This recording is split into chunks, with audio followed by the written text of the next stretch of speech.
Each and every Monday is $9 Monday at both wagertalk.com and sportsmemo.com, when all daily picks packages are priced at only $9, including 5% best bets, normally priced at $35.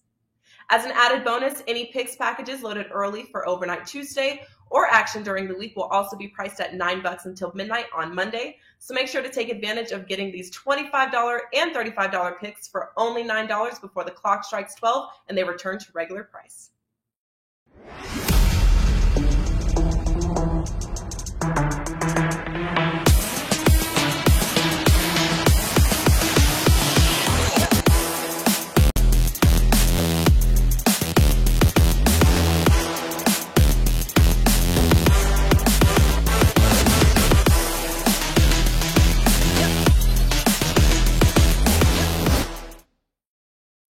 Hey guys, welcome in and a very happy Monday to you as we get ready to say goodbye this week to March, and we welcome in the month of April, which means the NBA playoffs.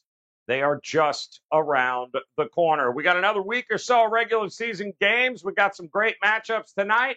We're going to break down a few of these games with three of the best here on a Monday as we welcome in Andy Lang in the house on a unbelievable run here, guys. I believe last time we talked 10-0, now 13-0, somewhere in that ballpark there. 11, or he's smiling, one or the other. We also have Tony Finn in the house, stepping in for us, and Mr. Rob Vino ready to rock here on an Association Monday. Tell us about it, Andy, on a $9 Monday, best bets. $9 over at wagertalk.com. What do you got for us here tonight, man? Well, the only way to continue a winning streak is to just go all in. We got a 5% play that's up. We had a play. I love when a play comes out and the number is better than what you expected. We were expecting one number and we thought, let's play it at this, and then it came out better than that. So this is a 5% play for sure. All sports are going good, but talking NBA, yeah, the streak continues. 11-0. We hit our play on Friday, took off Saturday, and Sunday didn't like much on the card. But today we're ready to go. Looking to go to 12-0. I could not be more excited about it. So go grab that play. It's only $9. 11-0 run in the NBA. It's up on wagertalk.com. Yep, just you guys, in case you didn't get the QR code the first time there, it's up on the screen again for I have no idea why, but we are going to welcome in. You all right, Robert? Did we lose you? You somewhere in there? Where are you, bud? You hang, all right. I think we've lost Robert, but no big deal because we've got plenty of people to help here. We're going to move to Tony Finn. And Tony Finn, talk to us, my man. Last time we spoke, I think I hung up on you. So what do you got for us tonight on a Monday, man? Help us out. What's going on? I should hang up on you. No, let's see here. Listen, I loaded up. I did overnights. This time of year, I believe that for the most part, you can safely, to some degree, safely do some overnights as long as you're playing teams that have a reason to play.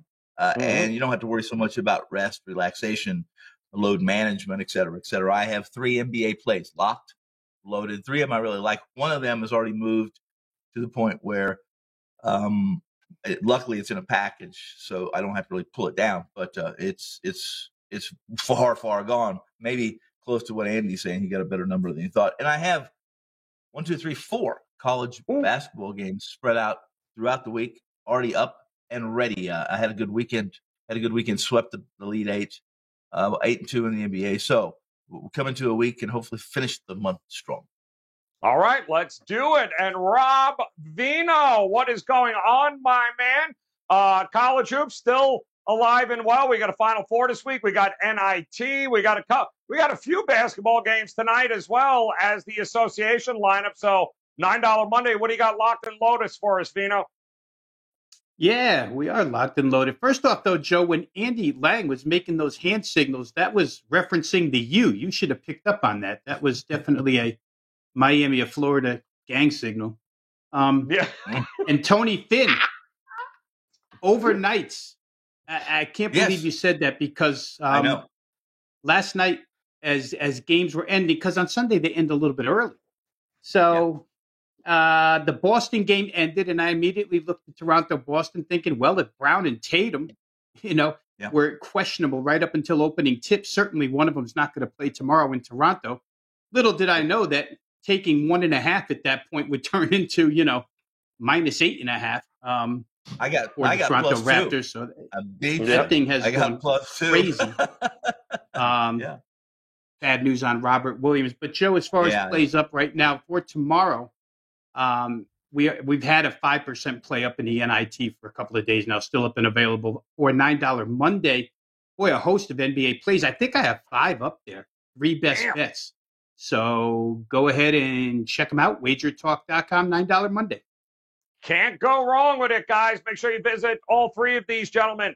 Wager Talk, as you've got Red Hot Andy Lang going on, Tony Finn locked and loaded, as is Rob Vino on a Monday. Best bet's $9 right now, guys. Head over there and check it out while we start with our contrarian play of the day on a Monday. And, as we wind down the regular season, there's only a handful of opportunities left for our contrarian gods. And boy, oh boy, they wanted to get one more in with the Houston Rockets, baby, getting 9. They wanted to go ahead and thank Robert all season long for the support. But let's face it, this number a little bit bloated here, +9 Rockets. Couple of big back-to-back wins against that YMCA team. But nonetheless, 9 points here. It's too many damn points. What do you think we're going to get from the Rockets here tonight, Andy Lang? You willing to back the contrarian gods here? Boy, I have no idea if I want to back the contrarian gods, but I mean the Spurs, they're right on the heels of the Lakers. I thought the Spurs were kind of dead and gone weeks ago, but I think they might have some motivation here if Pop wants to push them to try and make the play-in tournament. I don't know. I will default to Tony Finn and Rob Vino on the actual side on this game. But I have a fascinating, interesting prop on this one, and it's going to surprise a lot of people. It's DeJounte Murray under his points, rebounds, and assists. DeJounte Murray has been an over points, rebounds, and assists play all year long. But here's the deal. The last 2 games between San Antonio and Houston have been blowouts. And because of that, DeJounte Murray has gone under because he hasn't played enough minutes or more guys have gotten involved. And he's also gone under this total of 41.5 points, rebounds, and assists in 4 straight games. So if this game turns into a blowout, he's not going to play max minutes. He's not going to get max stats. The value is on the under on a guy that we've been playing over the entire season. And you're just seeing a lot of minutes played by bench guys. And they've not only, the last 2 games between Houston and San Antonio have not been blowouts. They have not even been remotely close. So if the game gets out of hand, look for Murray to come in under this PRA. I think most would assume that he would fly over the total, but for me, the value is on the under points, rebounds, and assists for Murray tonight.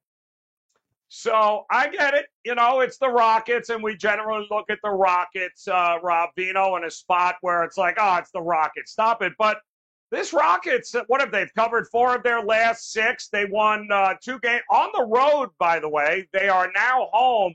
And this just smells like maybe the market, because San Antonio has something to play for, seems a little inflated here. That's what the contrarian gods are looking at. What about you? Yeah, and a couple of names that popped up on the injury report earlier today increased that number on San Antonio, right? We see a question next to Christian Wood as we speak. Eric Gordon, who last night was listed as a go, suddenly became questionable. He's a guy that plays a game, takes a game off, plays a game, takes a game off. He did not play in the last Houston Rockets game, so I thought for sure he'd be going here. But again, question mark. You probably substitute those 2 guys in the starting lineup with Garrison Matthews, and Sengun would probably start if Christian Wood doesn't. But Dennis Schroeder is also on this list. So Houston is depth shy in this game, Joe. And where San Antonio's concerned, I think they showed a lot the other day against New Orleans. You're in New Orleans. New Orleans lost, I think, the day before at home. And you walk in there without Lonnie Walker, without Devin Vassell, and they still somehow won that basketball game, which shows, to Andy's point, that this team actually is striving for that final play-in spot. Now, I'm a little bit scared to lay 8.5 with them because the defense is still the defense, and the Rockets are still capable and have enough capable scorers on the floor. Problem with taking the Rockets here is that, if they're not in the game the whole way, they're getting beat by 25. So you have to kind of play it, hold your nose, so to speak. I think that I would prefer San Antonio, Joe, just because I think there is enough motivation there. But boy, I'm not really sold on the side here. I'll say this real quick. I know we're talking about sides and contrarian, but where totals are concerned, it's really surprising that Houston is 0-6 to the under, or 6-0 under, and San Antonio is 8-2 to the under in their last 10. So they've both been playing under games as of late. Perhaps the odds maker and the adjustment in the totals has caught up to both of these teams. Yeah, well, listen, it certainly won't be defense that slows down Houston here against San Antonio, Tony Finn. But we do know, listen, Houston, the youth of Houston starting to come together here a little bit. Is it just, are we overvaluing this San Antonio push in the marketplace, do you think? Well, before I comment on that, because I think you brought up a very valid point there. That is, look at these. Listen to these Houston totals, Rob. You guys, 243, 237, 233, 238, 233. Those are some big numbers too. And you're right. 1, 2, 3, 4, 5, 6 consecutive unders on those numbers. So, as far as San Antonio, Joe, they've been on my watch list. I really wanted to play. Listen, I waited for that number to come out because I thought it was going to be about a 5 or 6 San Antonio laying. Maybe a touchdown at the most against Portland. And they were 9.5 point favorites. And I even though it was Portland, I couldn't do it. And much of that, really, in truth, if you look at this and you're going to do comparisons, and I use comparisons and I put together a strength of schedule this time of year, who has the easiest, who has the toughest schedule, etc. San Antonio's they're a game behind Los Angeles, as you guys have mentioned, for the 10th seed. Pop wants to. Pop would love to either get in the playoffs or spoil someone's chances of getting in the playoffs. Houston plays pretty good in a wide open game, but they're damaged. Look at this number. It's just crazy. It's a crazy number. But if I'm in this room, it's simply not going to be. No, not simply. It's definitely not going to be on the contrarian team. It would be on San Antonio. Glad to hear that, Tony, because last time you took that point of view, it was cha-ching. All right, there it is. Rockets +9 tonight at home against the San Antonio Spurs. And Robert has already given us his blessing on this. He's in agreement with the contrarian gods. Take them points with the Rockets tonight while we take a look at one of our featured matchups. And you might be sensing a theme here as we look at that Boston-Toronto game there with what Rob Vino had mentioned earlier. This opened up at 3, maybe 1.5. So Rob was talking about even at 1 point, 220.5 as a total. And then we started to learn who was going to be in and who was going to be out. So, Rob, I'm going to come to you first. And the reason we're looking at this game is because of that ridiculous movement that we have seen. And we know there's always value taking games where, oh, no, it just completely goes the other way based upon injuries. So what do you think here, Rob? Do we have one of those cases tonight in this game? Well, it's problematic for Boston, Joe, because it's a back-to-back situation on top of all else, right? They go out there, they do play Brown and Tatum yesterday in that game. At the very last minute, they announced both of them good to go, and they destroy Minnesota the way they've been destroying everybody this past 4 weeks, 5 weeks, whatever it's been. But today, boy, when I first looked at it, just to reassure that I wanted to play Toronto last night at +1.5, +1.5. I went and looked because the standings at the top of the East are very, very congested. And Boston's in a flat-footed tie with Miami standings-wise. So I went to look at the tiebreakers. Boston owns the tiebreaker over Miami. Boston's ahead of Milwaukee 2-1 in the season series. So I thought to myself, if they're going to give a game away, it would be this one in Toronto. So I don't think they were even necessarily coming in with the intention of trying to win this one.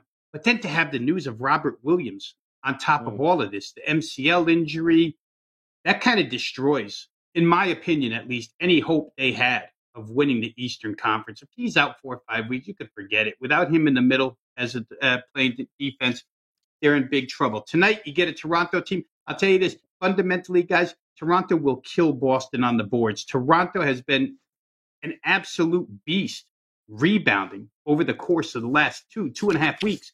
And now, not only don't you have Robert Williams, but you don't have Al Horford and you don't have Jason Tatum. No, the 3 6'10s that they have are all gone. The tallest guy on this team now is Daniel Tice, who is a 6'11", 7-footer, but only like a 16, 17 minute a game player.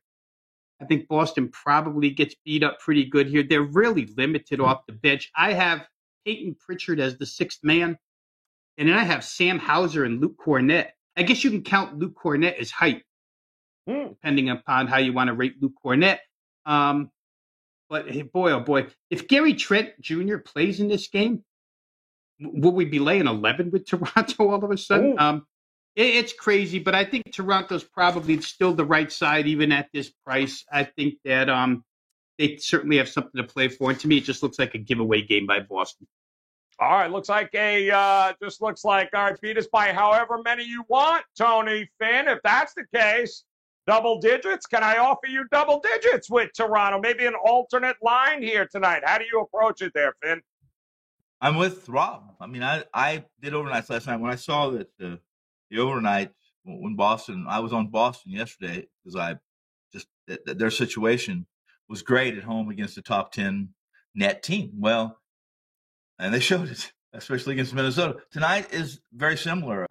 This is with a healthy lineup. I thought Toronto shouldn't have been the dog, even if Boston was healthy in this situation. If you look at the numbers, I mean, Boston isn't great off no rest on the road against a team that can defend like they can, that being Toronto. So tonight, listen, I got +2. Rob's got +1.5. This is what I'm thinking. I might tell you this. Okay, I'll take the Celtics +10 and just hope for my middle in this game tonight. I already got +2. I'll take the +10 and maybe go for the middle. I won't do that because I just won't, because I think if things are as they are, and as we've talked about right now, that this is a game Toronto, with one of the most underrated defensive players in the league being Van Fleet, win by double digits, maybe 20. Ooh. Hence the alternate line comment earlier. Yes. Okay, talk to me here, Andy, and I know Andy knows what I'm talking about. So let me know, Andy. It seems to be very one-sided thus far with the choice in this game. How about from a prop standpoint? Will Toronto have a field day? Is there anybody on Boston you would look at? Yeah, absolutely. Marcus Smart over 26.5 points, rebounds, and assists. He's the only starter left. There's a lot of stats that are sitting out tonight. And, I don't expect a huge game from Boston, but somebody's got to do the damage. So I expect him to, lead the team in probably scoring and assists. I don't know, maybe even rebounds, but just take Marcus Smart over 26.5 points, rebounds, and assists. And then, tough to nail down one Toronto Raptor, but I do like the matchup for Pascal Siakam over 35.5 points, rebounds, and assists. He's gone over this total in 7 out of 9, and he's listed as center, so he will be going up against Daniel Tice. If you can find a prop, will Daniel Tice be in foul trouble? Take the yes. Because I would expect him to use up those fouls in a hurry. Siakam should have just an absolute field day running circles around him. So I would expect Siakam to have a good day and Smart to get there just because of complete lack of options on offense for Boston.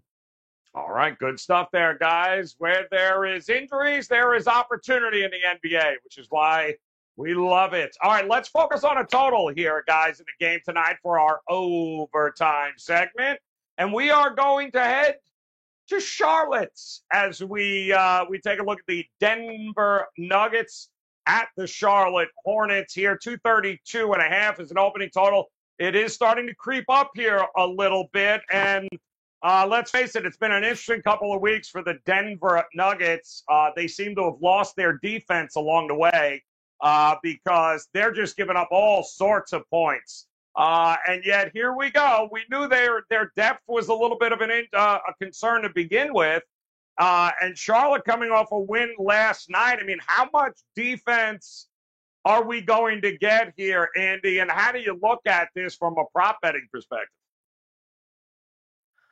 The Hornets, I have not had much success with finding any value in any of the props. You just kind of look at their score sheet, and they do a good job of sharing the ball, but they have different leading scorers every night and some different rebounding leaders every night. So I've really stayed away from Hornets. But I mean, when you're talking Hornets, you just have to look at the center position because Charlotte has been either the worst or the second worst team defending centers. And Jokic, they hit Jokic tonight. I'm not saying Jokic is going to have a good game, but he went for 29, 21, and 5 when they played last earlier in the season. I don't think you can overthink this. I'm just going to play his points. His points is 27.5. I'm going to leave the rebounds and assists out of it because 48.5 is such a massive number. You need everything to go right. But points wise, they don't have anything in the middle to take away from him. He should have a field day. I expect him to get in the 30s. So not going to overthink this game too much. I'm going to stick to the best bet on the board for a prop in this one, and that's Jokic over his points. Hard to argue with anything with Jokic here, Rob. You know, they do not have an answer for him on Charlotte or many other places. It's been a rough stretch here for Denver. 3 of their last 5 they've dropped. So do you think this is going to be a lot of fun and a lot of points here tonight for the Denver Nuggets? Yeah, first off, Joe, it's a game that's meaningful to both sides, right? Denver's clinging to that number 6 position in the West. 6 keeps you free of a play-in game, so certainly they want to hang on there. Minnesota, the team right behind them, did lose last night, so Denver has an opportunity to pick up a little bit more here if they could win this one. And, of course, for Charlotte, we saw last night against Brooklyn. They're now tied in the standings, and Charlotte owns that tiebreaker. I'm going to go back to some things both of you guys said. Joe, to your point about will there be any defense, I give you this. Last night, Charlotte couldn't have had it any rougher, right? You go to Brooklyn and you've got to man up on KD and Kyrie Irving. They had to play defense on Kyrie Irving for 40 minutes and 31 seconds. He goes 6 of 22. Nice night by the defense. You got to play defense against Kevin Durant for almost 42 minutes, 41-54. He only goes 9 of 24. Those two guys combined 15 out of 46, 32.6%. That's an all-out defensive effort, and I get some of that is missed shots, and I get some of that is the Nets on back-to-back, and maybe those two guys, Kyrie shouldn't be tired. I'm not even going to use that for him, but maybe some leg weariness, who knows. Still, they put all their energy into that game, so you come back home tonight. Again, to your point, I don't know that we're going to see that same focus and energy out of their defense. I think you see more of an offensive-minded outing out of Charlotte in this one. To Andy's point about Jokic, I mean, my goodness, I just talked about the 2 guys they had to defend last night, and lucky for Charlotte, they've got guys at those 2 positions capable of defending those 2 players, at least keeping them somewhat contained. But they have nobody. Come on. After Plumlee goes out of this game defending Jokic, Charlotte doesn't have another center. Montrezl Harrell's the center. So, I mean, Jokic should rack up numbers. Where Denver's concerned, just to throw some numbers out there, they have shot better than 50% in 6 of their last 8 games. So they have no problem offensively. It's been defensively, as you mentioned. And if you want to cherry pick some technical trends, let's cherry pick this one. The Charlotte Hornets in back-to-back games where they were on the road and then came home to their house. It's happened 3 times this year. Those 3 games all went over the total. Those 3 games, the average score was 124 to 131, 255 points. That's well over what we're dealing with here. I think probably if I have to play this game, I'm playing over. Oh, got to look over or not there for Rob Vino. Tony Finn, what do you think? We did see this back late December. I think it was a 115-107 game at Denver. But at this point in the season, Rob's got a point. These games mean a little something to both these teams. Do we get more effort defensively, or is it just over or not for you? Well, everything makes sense here. Rob outlined some of it, but definitely this is a game where you would want to be playing the north side of the total, not the south side, in situations where Charlotte's at home on 0 rest, playing a top 10 net team, which Denver is, and playing a top 10 net team that is a middling to a below average defensive unit, then they're 0-5. The reason they're 0-5 is not because they weren't scoring. It's because they simply don't defend either. Charlotte, some of the defensive numbers recently are skewed because of opponent, et cetera, et cetera. But this is definitely a game where not only would I be on Denver if this was a side, but it would definitely be the over. In fact, I think the dog and the over are the plays in this matchup. All right, there we go. Over, and over. And now it is time to see with these, 1, 2, 3, 4, a lot of shit here on the board, but there are some dogs barking here tonight, guys. Let's see which ones these guys like here. Let's see what we got, Robert. That's my dog. That's my dog. That's my dog. That's my dog. And anybody got to say anything, you let me know. That's my dog. All right, so there's no way in hell Rob Vino is reading this, so I'll speak slowly. Here we go, the Hornets we just talked about. How about the Orlando Magic? You know, Vino loves himself some Orlando Magic.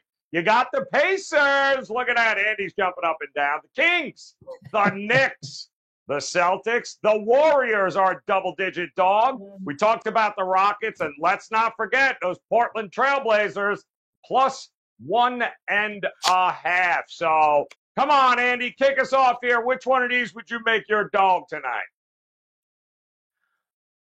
I am going to take the Sacramento Kings. I was thinking about this. So, you know, they're playing the Heat tonight. And I was thinking, like, if this show is kind of a representation of the Miami Heat, and Joe, you were like Spoelstra and I was like Jimmy Butler, and like in the middle of the show, like you didn't come to me fast enough for my best bet, and so I was like, hey, I'm going to fight you, and you were like, oh, you're going to fight me? And then Vino was like Udonis Haslem and was like, no, Andy, I'm going to fight you, meet me outside. And Tony Finn was like Kyle Lowry, which is like just, you know, turning his head, pretending, you know, it wasn't good. And then, you know, since we're live on YouTube, it got embarrassing. My point is, I think the next few shows that we would do together would probably be a little clunky. And that's kind of what's happened with Miami here. They've lost 4 in a row. There's no chemistry whatsoever. It's just awkward watching them. They just got beat by Brooklyn, by the Knicks, by the Warriors, and of course that game they lost to Philly. Sacramento's won 2 in a row. I don't know. I'm not laying 12.5 with Miami to anybody right now. So yeah, give me the Kings. It's like an anti-chemistry game play against the Miami Heat. Give me the Kings. Love it. 1-8 against the number in the previous 9. Ththose Miami Heat, and 8-3 in the last 11. Those Sacramento Kings. So Andy, loving the Kings here tonight. How about it there, Tony Finn? Which one of these dogs you going to make your own here tonight? Well, I made my dog the Golden State Wonders, as I called them last week, and they failed me pretty miserably, didn't they, on Friday when we did the shows. I like this only for several reasons. One, because where Memphis sits in the standings, there's probably no budge, no push, no pull. You're going to see the Suns in the West, obviously, have the number 1 seed in their conference and overall after what they did yesterday. Again, really looking like they were dead, and then just saying, you know, here's what we can do, and they showed. Memphis has been super, 16-2 without Ja Morant. I mean, I find that amazing, guys, because if I'm the owner of that team, I'm the general manager, I'm in the front office, and I know that we can go 16-2 without Morant, I'm trading his ass. I'm finding I'm going to get as much value as I can and trade him. I understand the tick. I understand that this is just one small sample. 16-2 is starting to get to a point where it's no longer small, that sample size. So that said, how bad are the Pacers? Are they this? I mean, how bad are the Wonders? Or how bad are the Warriors? They're not this bad. And it's funny, before the show, off air, I knew when I got asked a question about their lineup tonight, I said, we're going to have the same selection tonight on this dog of the day. Because that's the only reason I knew. I believed I was going to be asked that. And that this lineup, which is basically, you're going to have Poole, Moody, Wiggins, Kuminga, and Looney. Now, it's a small sample size, but in those 19 possessions that those 5 guys have had this year, and I know 19 possessions is small, but there's other combinations where you take one out of that lineup and add one of the other reserves, and it's still pretty good. They're plus 67.1 net. So give me double digits. Double digits, some Tony Ferry. Thank you very much for putting a bow on that, Tony Finn. That was impressive. Okay, Rob Vino. Thank you. Talk to us. We've got Magic. We got Blazers are the shortest. I know you ain't going that way. So talk to me. What's your dog tonight? Didn't you see me shake my head in disgust as soon as Andy Lang opened his mouth and said Sacramento? I'm like, damn, can I get a dog that somebody doesn't steal before I down at the bottom of the barrel here? I'm going to agree with Andy. Absolutely. I'll take the points here. You know, it's a little bit scary because you feel like at some point Miami's going to break out and do the right thing, but I don't know that it's going to be tonight. Again, you have to take stuff with a grain of salt when you read it, but I do love Alvin Gentry. And when Alvin Gentry says about his team, the competitiveness is there, the will to win is still there. Sacramento, a team, according to their head coach, that's still playing. And if you go back to Saturday night, they trailed Orlando by 7 points with just over a minute left and made that full 7-point comeback in a minute and won that game. So I think that, you know, you look real quick at the injury list the last few games and you see De'Aaron Fox is out. And, well, without Fox, can't be playing Sacramento. But Davion Mitchell has been outstanding in his place. And the future looks bright for that backcourt there. Davion Mitchell, the better defensive guy, of course, but he's been racking up some points too on occasion. Sabonis hasn't played. It's just whatever. Rashawn Holmes out for the season, but the group that's been out there has played really well. I think as long as that competitiveness is still there, Miami's got some injury concerns on the list tonight as well. I'm going to wait till Miami gets it back together before I go their direction. I'm going to stay against them. I'll take Sacramento plus the big number.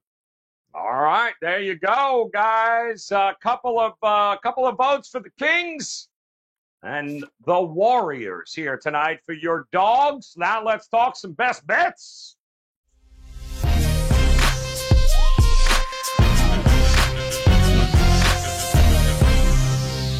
And LeBron and Anthony Davis just coming across as most doubtful in their game. Congratulations there. It's a sinking ship. Talk to me here.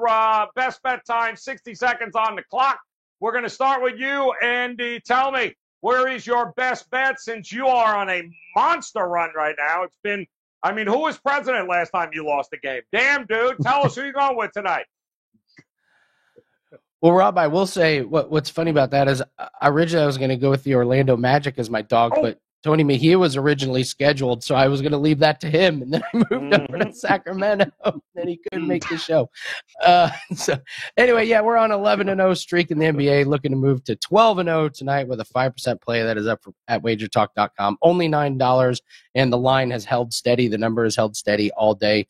Very excited about it. 12-0 is going to feel great tonight. For my best bet for the show, Tony Finn mentioned this team. I'm going to go Jordan Poole over 25.5 points. He's had 26, 24, 30, 26, 28, and 29 points his last 6 games. By far, he's their number one option on offense tonight. Clay's not playing tonight, and Klay Thompson's taken 22 or more shots in 4 out of the last 5 games. That is a ton of shots available on the board. I think Jordan Poole gets there against Grizzlies just because of pure opportunities. Take Poole over his points tonight. All right. Love it. That's good there, bro. I appreciate you throwing the QR code back up on there. Now, Tony Finn, come on, 60 seconds on the clock. Where are you going tonight for a best bet?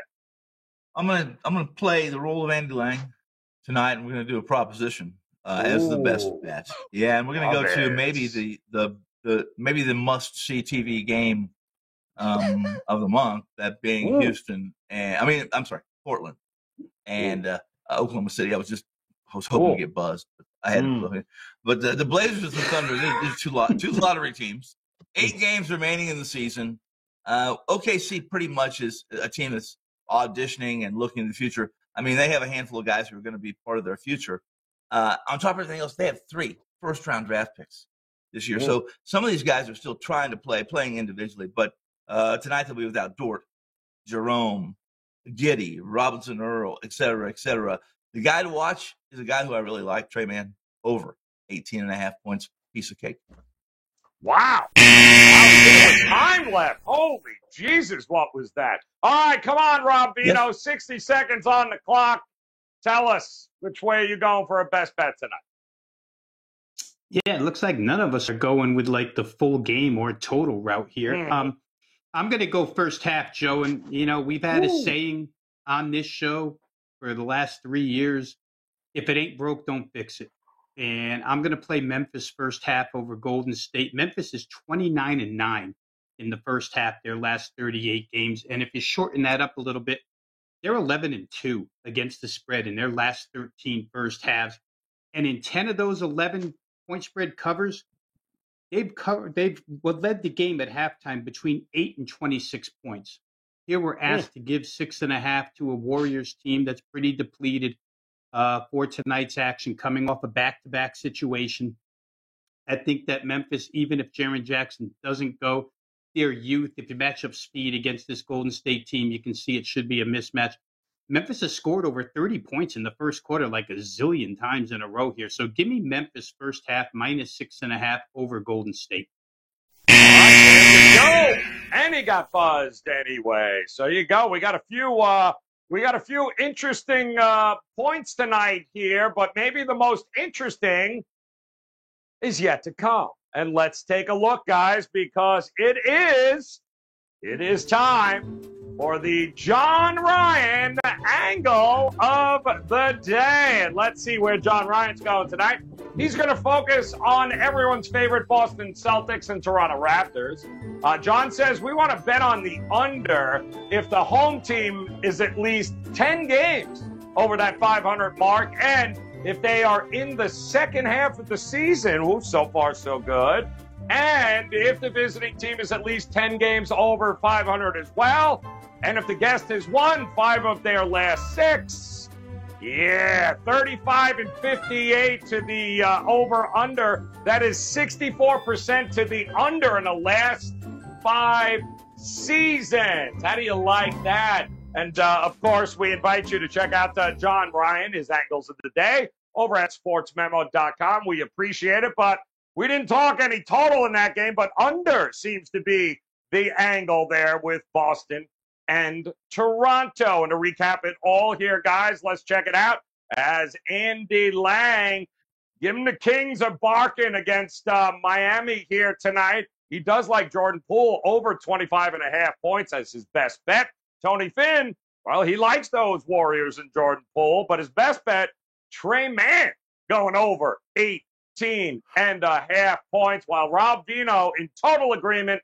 The Heat suck, going with the Kings, 12.5. And I love this play. The Grizz first half late, that's 6.5. And the Contrarian Gods, wow, give me some Rockets for maybe the last time this year, the Contrarian Gods. And Robert, are we clapping or are we buzzing that? What are we doing? That's a shit buzz is what that is. No Rockets for Robert here tonight, guys, but $9 best bets on $9 Monday at wagertalk.com, which means all of their best bets. Andy now 11-0 in the NBA. His best bet up, locked, loaded, ready to go. Rob Vino also locked and loaded tonight, as is Tony Finn. We got some college hoops still to come this week. Ton of NBA as we wrap up the regular season, guys. Those bets, they are locked and loaded at Wager Talk. So visit all 3 of these gentlemen, and let's kick the week off the right way on a winning note. And there you got it, guys. On behalf of Andy Lang, Tony Finn stepping in. We appreciate it. Of course, Rob Vino, guys, best of luck with your plays tonight. Come back and join us again tomorrow. It is another edition of the NBA Tip-Off Show. Until then, best of luck with your plays. We'll talk to you tomorrow. Good luck.